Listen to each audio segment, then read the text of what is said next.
još nešto čustice na to kad idemo da je dečke.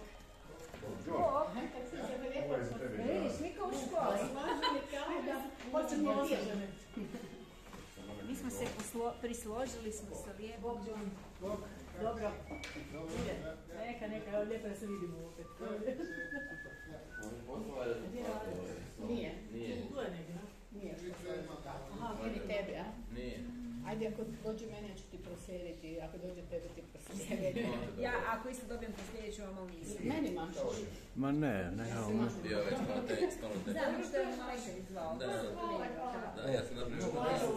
Ja sam isto napravila. Išli smo posljednji kada trebaju rezultati. Da, ne možemo da pratio više za sportom, naravno. Ja sam najavila kao događaj, to je to u petak.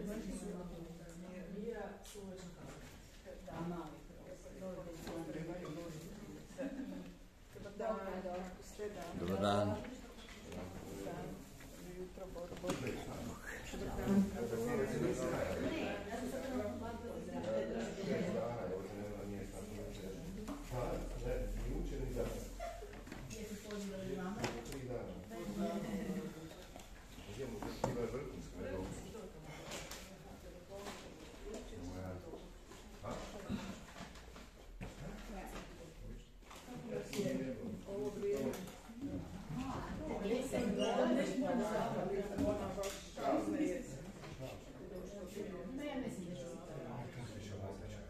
Samo što smo ja sad kasnije nagledala pitanje temperature se izbjeli, a dnevne veće.